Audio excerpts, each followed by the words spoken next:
On a franchi un point de non-retour aujourd'hui. Et croyez-moi, l'ambiance n'est plus du tout à la fête dans l'Hérault. Grégory à l'appareil pour vous plonger au cœur d'une tempête judiciaire sans précédent. S'il y a bien une chose qu'on apprend en observant les couloirs du commissariat et les secrets de famille qui hantent nos personnages, c'est que le passé finit toujours par remonter à la surface, souvent de la pire des manières. Aujourd'hui, on plonge ensemble dans les coulisses de l'épisode 1993 du 21 août 2026 d'Un si grand soleil, le feuilleton phare de France 3.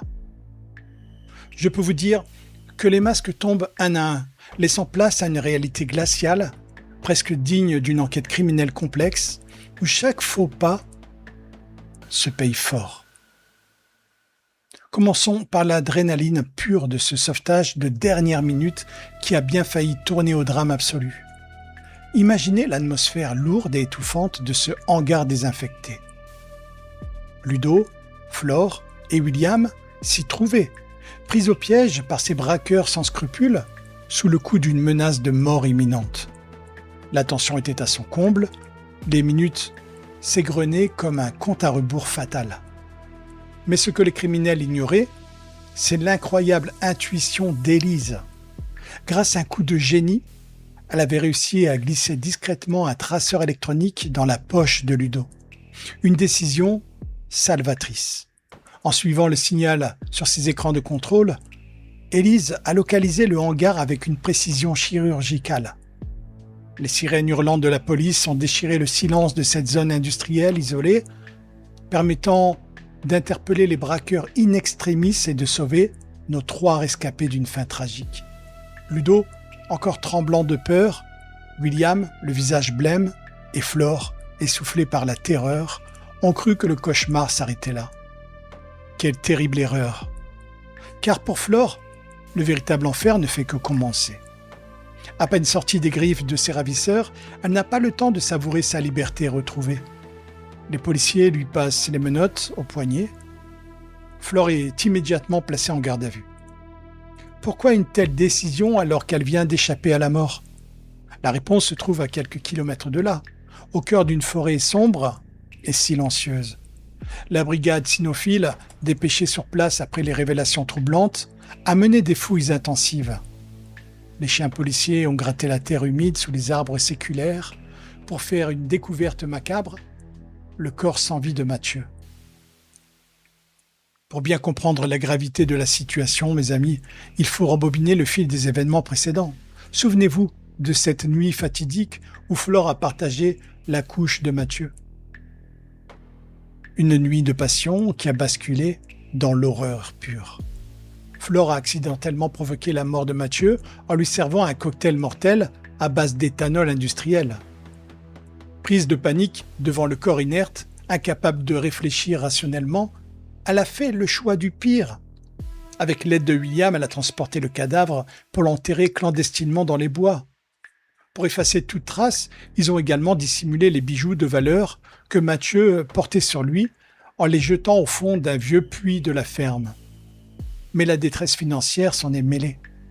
Confrontés à la faillite imminente de leur exploitation agricole, Flore et William ont cédé à la tentation de l'argent facile.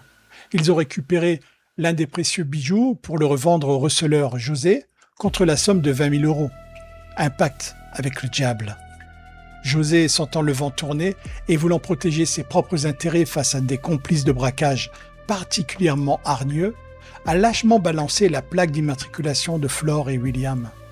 C'est ce geste de trahison qui a déclenché l'engrenage de chantage, de traque et de violence dont ils viennent à peine de s'extirper. La nouvelle de l'arrestation de Flore se répand comme une traînée de poudre et provoque un véritable séisme familial. Alain et Clémence reçoivent la nouvelle comme un coup de massue en plein cœur. Ils sont totalement sous le choc, incapables de comprendre comment Flore a pu se retrouver mêlée à une telle affaire de meurtre et de recel. Face à l'urgence et devant la détresse de ses proches, Elisabeth décide de prendre les choses en main avec la poigne de fer qu'on lui connaît.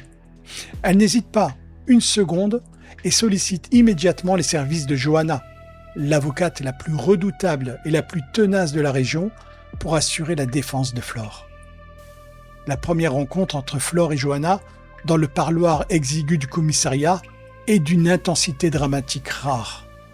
Flore, en larmes, épuisée par des heures de stress et de détention, jure ses grands dieux à son avocate qu'il s'agit d'un terrible accident, qu'elle n'a jamais voulu la mort de Mathieu. Mais Johanna, professionnelle jusqu'au bout des ongles, refuse de se voiler la face et pose un diagnostic juridique glacial. La réalité des faits est accablante. En ayant enterré le cadavre pour dissimuler les preuves et surtout en ayant conservé et revendu une partie du butin de la victime, la thèse de l'accident devient extrêmement difficile à défendre devant le tribunal. Johanna prévient sa cliente sans ménagement. Si le procureur décide de retenir la qualification d'homicide volontaire avec préméditation, Flore risque tout simplement la peine maximale, soit 30 ans de réclusion criminelle. Le verdict tombe comme un couperet dans la pièce étroite. Pour éviter ce scénario catastrophe, Johanna élabore une stratégie de la dernière chance. Elle conseille à Flore de renoncer à tout mensonge ou omission et de coopérer pleinement, à 100%, lors de son prochain interrogatoire qui sera mené par le redoutable Yann. L'objectif est clair, presque vital, jouer la carte de la transparence totale pour convaincre la justice qu'il n'y avait aucune intention de donner la mort. Si Johanna réussit son pari, elle pourra obtenir une requalification des charges en homicide involontaire. Une différence monumentale pour l'avenir de Flore, puisque la peine maximale encourue serait alors ramenée à 5 ans de prison et 75 000 € d'amende. Le combat judiciaire s'annonce acharné et chaque mot prononcé face à Yann sera d'une importance capitale. Pendant que Flore joue sa liberté dans les bureaux de la police, une toute autre intrigue se joue dans le milieu feutré et parfois hypocrite de l'art contemporain. Une intrigue beaucoup plus légère, mais menée avec un cynisme jubilatoire par Stéphane et Ulysse. Les deux complices ont décidé de tendre un piège machiavélique au célèbre et pompeux critique d'art, Chaligny. Ce dernier, aveuglé par son propre ego et sa quête obsessionnelle de scoop, s'est mis en tête que Stéphane était le véritable et mystérieux street artiste, connu sous le pseudo de Hyacinthe. Sentant l'opportunité en or, Stéphane et Ulysse décident d'exploiter cette méprise à leur avantage. Ulysse, artiste talentueux mais souvent dans l'ombre, se met au travail et réalise une superbe toile en imitant à la perfection la patte et le style graphique de Hyacinthe. Stéphane se présente ensuite devant Chaligny avec l'œuvre sous le bras, laissant entendre qu'il s'agit d'une création originale et exclusive. Mordant à l'hameçon, sans la moindre méfiance, Chaligny exulte. Persuadé de réaliser l'affaire du siècle et d'asseoir son autorité sur le marché de l'art, il accepte sans sourciller d'acheter la toile pour la somme de 4 000 €. Pour sceller ce partenariat qu'il croit historique, Chaligny s'engage également, par écrit, à acheter plusieurs œuvres réalisées par les résidents de la structure de Stéphane. En pensant manipuler son monde, Chaligny s'est fait totalement plumer par les deux compères qui savourent leur victoire en secret. Une arnaque d'une fluidité parfaite qui apporte une touche d'ironie savoureuse au milieu des drames sombres de la série.